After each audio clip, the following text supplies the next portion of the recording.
Elections 2019. Is election-related stress a real phenomenon?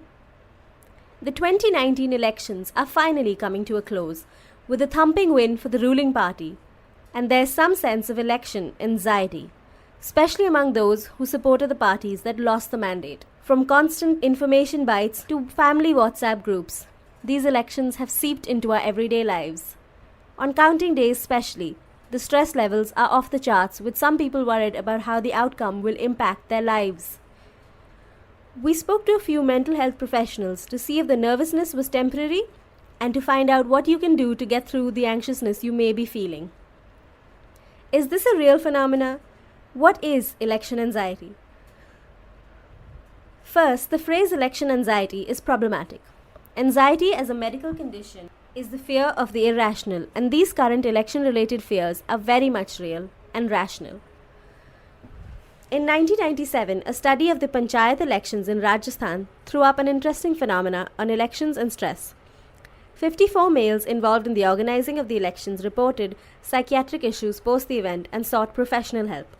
The study concluded that elections are indeed a, quote, stressful life event, end quote. In 2016, US citizens reported feeling extreme trauma and even PTSD when Donald Trump was elected president. They termed the palpable nervousness as post-election stress disorder, or PESD.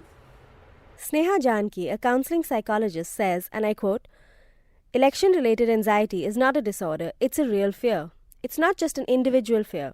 It's a systemic issue, so we cannot blame the individual for feeling nervous. She adds that this sort of nervousness was seen around other major policy or legal changes as well, saying that, quote, when the judgment decriminalizing Section 377 was overturned, there were cases of people in the queer community coming in with related fears. But again, the anxiety around this made sense. Khemka, co-founder of Mental Health Talks, told us that it is important to make the distinction between stress or nervousness and anxiety clear. Otherwise, quote, mental illness becomes a fad or a quirk, end quote, and is not diagnosed seriously. Paras Sharma, a counselor from The Alternative Story, a platform that focuses on accessible mental health care, added, quote, I would not call it election anxiety, as that would give it the form of a diagnosis.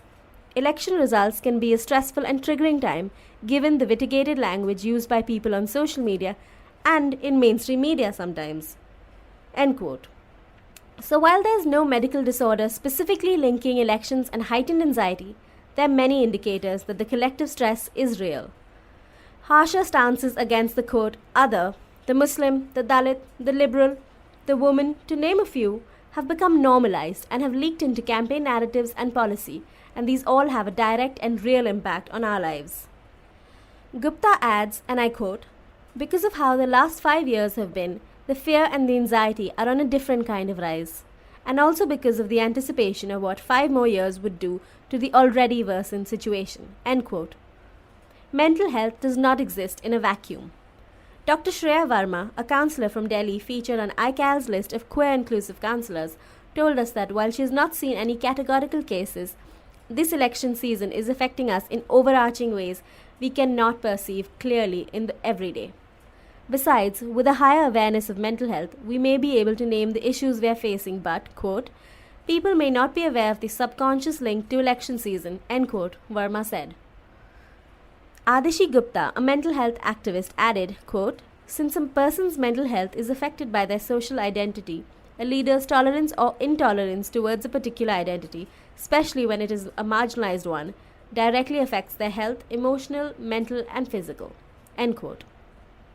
Gupta adds, quote, mental health does not exist in a vacuum. Because of how much the socio-political conditions affect and influence our lives, elections are a direct trigger, end quote. There has been a visible manifestation of stress among the general public, and this trend isn't new. Major economic or policy changes like demonetization have led to a documented rise in mental health issues. In a report by the Daily O, a senior psychiatrist who wished to stay anonymous said, quote, I've had patients who have had no history of stress or anxiety disorders, yet are worried if they would be persecuted by virtue of their religion. The constant uneasiness and uncertainty in the life of a common householder develops into stress and subsequently into anxiety, leading to psychological complications, end quote. WhatsApp groups are making me hate my family. Khemka tells us that she has spoken to a therapist about the extreme stress her family WhatsApp groups were causing her. Quote, family issues always existed, but now interpersonal relations are getting affected because the issues are more systemic and I feel powerless. End quote. Family politics have now transcended into a new political ideological realm. Gupta adds, and I quote, it is difficult to coexist, let alone feel related, with people who don't shy away from being bigoted. And yes, it has and continues to be talked about in my therapy sessions. What is the purpose of my existence? Elections can make us existential.